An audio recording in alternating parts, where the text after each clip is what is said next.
È stata per me un'esperienza molto importante quella di essere in Europa, difendere il Veneto e il Nord-Est. Ci servono adesso energie, forza, passione e io come sempre sono a disposizione del mio partito e dei veneti. Era il 12 marzo, sono passate 2 settimane da quando, per la prima volta, su Rete Veneta Alessandra Moretti ha annunciato la sua disponibilità a candidarsi alle elezioni europee del 26 maggio.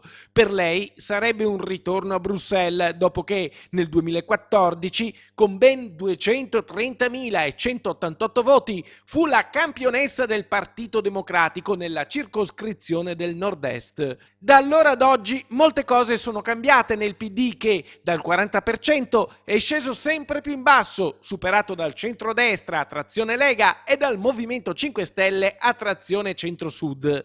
Oggi i sondaggi attribuiscono al Partito Democratico nella circoscrizione del Nord-Est da 6 a più verosimilmente 3 seggi e con 3 seggi rischia di non essere eletto nessun eurodeputato veneto. Io mi auguro che ci sia nel prossimo Parlamento europeo anche un esponente del PD veneto sicuramente e penso che si debba, come sarà, rispettare il criterio della preferenza di genere, quindi ci sarà la possibilità di esprimere una doppia fino a 3 preferenze, ovviamente rispettando l'alternanza uomo-donna e penso che anche per questa ragione sia fondamentale che il Partito Democratico Veneto esprima e componga, diciamo, una squadra dove anche la componente femminile sia una componente non solo rappresentata ma anche forte. I democratici a nord-est puntano a conquistare almeno 3 seggi. C'è spazio per il capolista, il romano Carlo Calenda,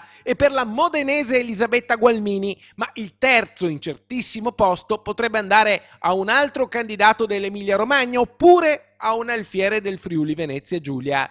Il PD Veneto, se vuole dare rappresentanza ai veneti di centrosinistra, non può dividersi in tante correnti e correntine che portano avanti troppi nomi.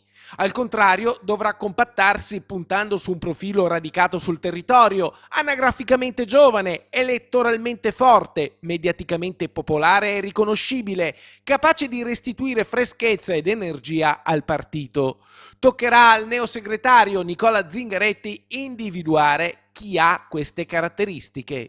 Io ho messo e metterò a disposizione, se il partito lo vorrà, la mia forza, non pongo condizioni e soprattutto non metto veti su nessuno, perché io penso che in questo momento noi abbiamo bisogno davvero di tutti e abbiamo bisogno di comporre una squadra forte.